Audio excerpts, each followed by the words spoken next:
I'm Alexander Kerry. On the program this hour, we're talking about the exchange of prisoners of war in eastern Ukraine. Just over a week has passed since the celebratory scenes in the Donbas region.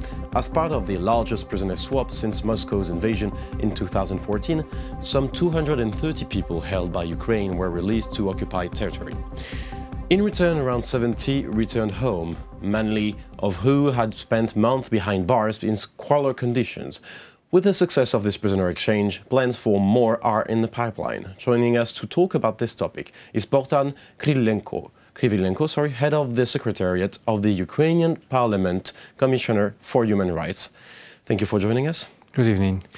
So first question, Ukrainian media outlet Hromadske quoted you as saying the second round of prisoner exchange would likely involve Ukraine releasing 70 prisoners in return for 20 captives held by the separatist republic.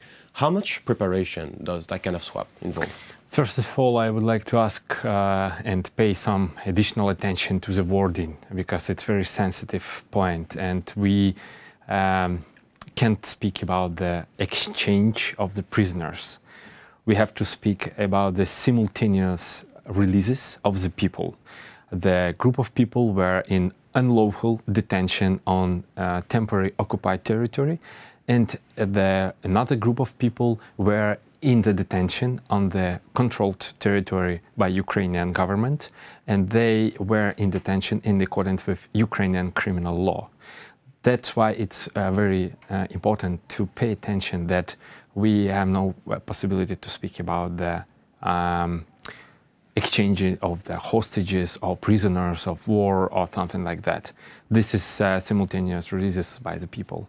Really, on the 27th of December, it was unprecedented, and after the 15 months break, it was the first release of such big group of people. And in accordance with the Minsk agreement, it should be released all people from the territory occupied on the east of Ukraine and from the government-controlled territory, where this representative of the self-proclaimed republics can tell that their supporters in detention in Ukrainian law enforcement facilities just because their support of this new self-proclaimed so-called republics. So that's the main idea and the main point which everybody would like to get, that it's release all to all. So everybody who related, who in detention and their detention related to the conflict should be released. And on the 27th of December, it was the first step of the first part of this big work for the releasing of the old people who are in detention. So how many parts are going to be, like 1, 2, 3? How many times are they going to be like kind of simultaneous release? It depends. We hope that the next and the second round of this simultaneous releases will be the last one, and finally everybody who in detention, especially on uncontrolled territory, where they are totally in a lawful detention, they will be released in accordance with the next, the second round of negotiations. We hope that in January we will return to Minsk together with all parts and all sides of this negotiation process, and we will come back to the discussion, and we will discuss the surnames, the list, the numbers of the people from both sides who are ready for releasing. So you're going to Minsk, so my question would be how important these simultaneous releases are for this peace agreement, in the conflict? Yeah, it's crucial. It's very important, because the main problem is that the people who are in detention, in unlawful detention, they are in some media they are named as hostages. And really, it's in some cases it looks like, because if we will see the concrete names of the people who were released on the 27th of December, the majority of them they are civilians.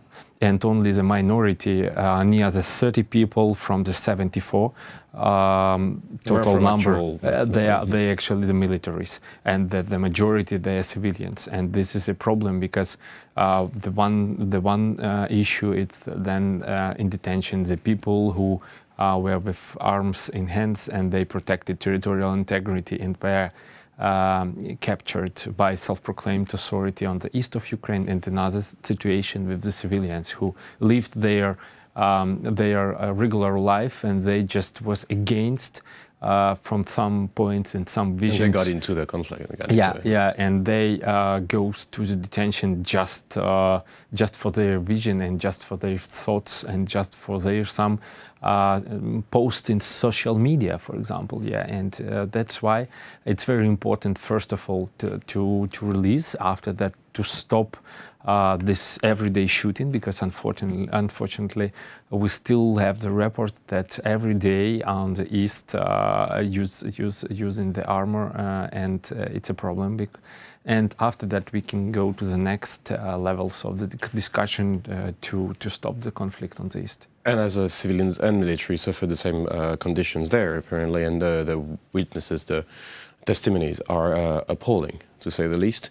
What is the main core of what you heard from this? Because I guess as a human rights commissioner, you heard some testimonies. What is the main core? What is the main problem that you heard from these? The main problem that is only 1 week after this release, and from one side it's very high level of attention from society, from media to this group of people, but in the same time we have to be clear that these people need some adaptation process and some rehabilitation process.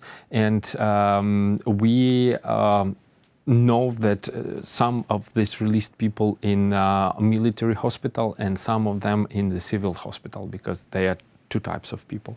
And we know that they faced even some pressure from the so high level of attention from the society and from the media, and we decided that they, at least for this New Year holidays, need to be left and to become a new reality after 2 years, and somebody more than 2 years were in detention.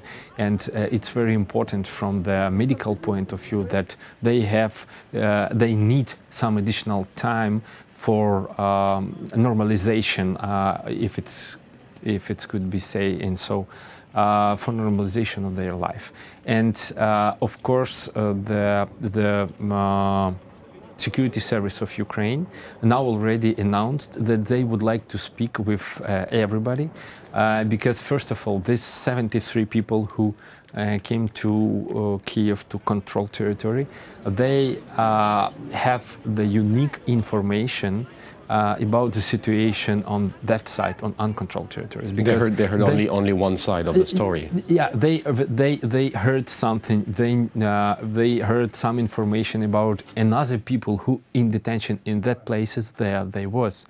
They know, they have the information. Or they could have useful information. For yes, and all this information have to be noted very carefully by investigators from the police side or from the security service side, and all these evidences should be included to the big criminal investigation about unlawful occupation of the eastern regions of Ukraine. So for that moment we know that some of people already told that they were beaten just 2 days before the release. I mean, just today, a few days before the 27th of December.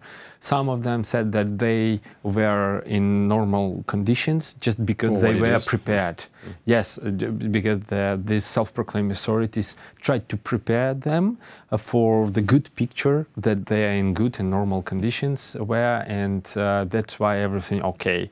But of course, all of them were in a totally unlawful detention, in total isolation, because the majority of them were in Makiivska colony number 32, where they created a special corner or special department with total isolation from representatives of another people who were also in this Makivska colony. So we think that it was with main aim for total isolation and blocking of any communication with the world or with another people so who definitely could, who can send some messages or pass some letters to outside of the prison. So today, like, and to sum up before concluding, today for the one who have been released, what's important support is mostly support, and we're still waiting for the second wave or for the rest to come. Well, thank you very much for this interview. It was a pleasure to have you in the studio. That was Bohdan Kryklyvenko, head of the Secretariat of the Ukrainian Parliament Commissioner for Human Rights. Thank you for watching the program. Stay tuned for the rest.